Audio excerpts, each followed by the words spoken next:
welcome to The Explainer. So, I want you to picture a scene that we are all dreadfully familiar with. You're standing in line at the grocery store, and you watch the person in front of you get their card declined. Instantly, there's this heavy, awkward silence. For most people, that moment triggers a sharp, red-tinged panic. You know the feeling, a massive spike of adrenaline, frantically checking a banking app, and just a visible wave of shame. But then, there is this totally different kind of person, the one who faces that exact same financial storm or maybe even a massive market downturn with a yellow highlighted, almost unnatural stillness.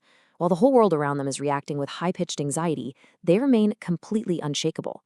Now, we naturally assume that the people experiencing this grounded, unnatural stillness must just be, well, fabulously wealthy, right?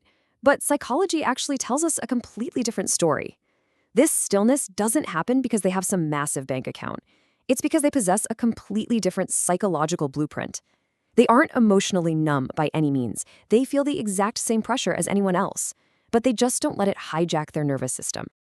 All right, let's dive right into part one, the myth of wealth. The absolute biggest misconception we need to dismantle today is the idea that a calm mind requires a massive pile of money.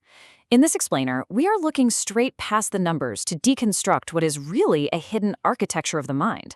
The fascinating truth we've learned from behavioral psychology is that financial stability isn't just a math equation, it is fundamentally a psychological discipline.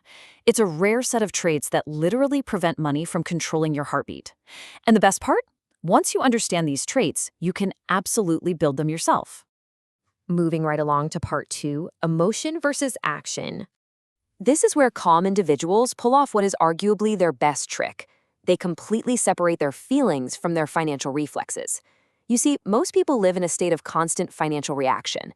They spend on dopamine when they get a windfall, or they hoard cash out of pure fear during a loss. But the real magic happens in that second step, the intentional pause. People with high emotional intelligence actively train the thinking part of their brain to step in before the emotional part can take over. By deliberately slowing down their response, they literally reduce the release of stress hormones in their body. That prevents the kind of cognitive overload that leads to very impulsive, very expensive mistakes. And that brings us to a really crucial realization.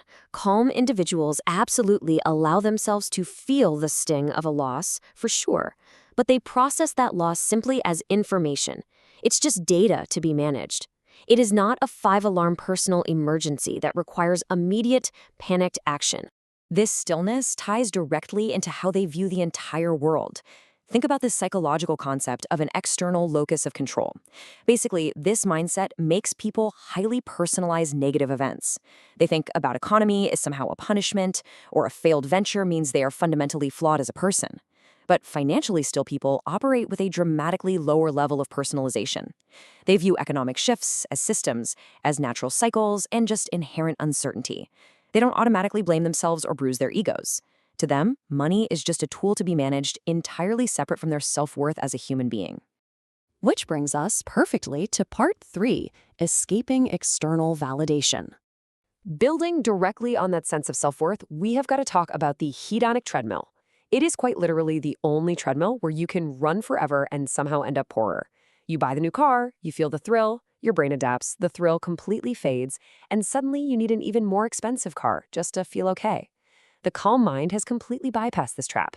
They've stopped finding likes and followers rewarding because their confidence and validation come from within, not from the fleeting approval of the crowd. Their worth is simply no longer negotiable. Their deep sense of internal security doesn't rise and fall with their spending habits. They don't need a glowing screen, a flashy designer logo, or some influencer's nod of approval to tell them that they matter. That, right there, is emotional maturity at its absolute finest. Now onto part 4, protecting cognitive bandwidths. This unshakable internal security allows them to fiercely protect something far more valuable than their bank balance, their mental energy. When you look at the data for the average person, it's actually wild. A staggering 75% of our incredibly limited cognitive bandwidth gets eaten up by endless scrolling, hunting for deals, and absorbing the nonstop financial noise of social media. That leaves almost nothing, just a tiny 25% slice for actual peace, problem solving, or deep focus.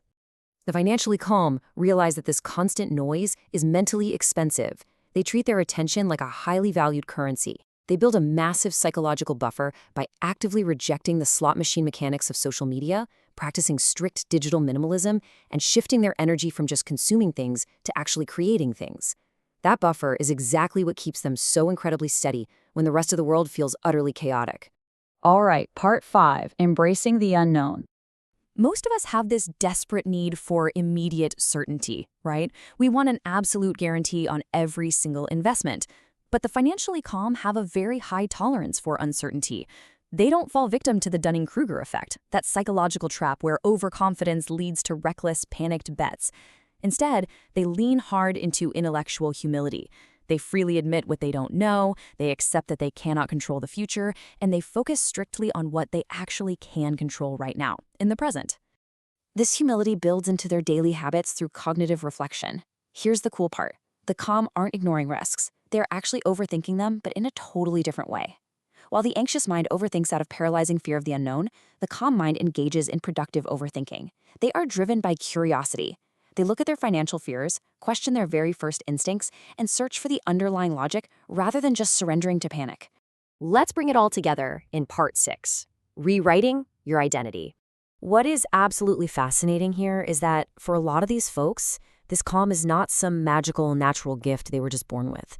It's very often a hard-won adaptation from past stress. Many of them grew up fast in unpredictable environments where they simply had to be the responsible ones.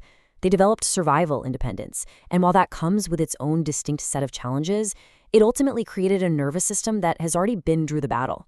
So as adults facing a financial crisis, their brain doesn't panic because it already knows exactly how to handle intense pressure.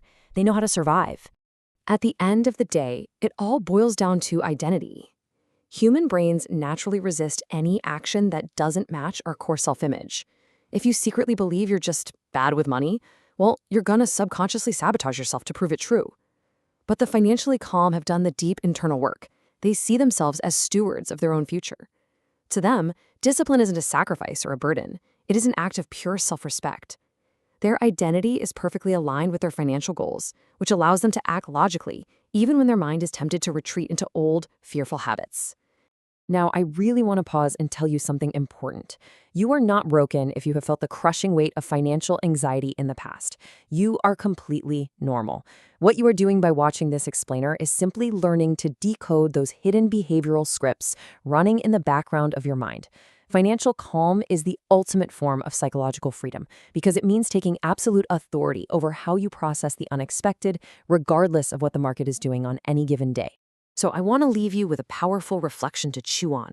Are you looking for security in your bank account, or are you building it in your mind? Awareness is always the first step. Once you see these patterns, the intentional pause, the rejection of comparison, the productive overthinking, you just cannot unsee them. Remember, your financial future is not a matter of chance. It's a matter of how you choose to think. The most valuable asset you will ever own isn't locked in a vault somewhere.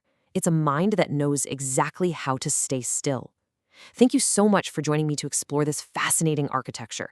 Keep questioning, keep learning, and I'll catch you in the next one.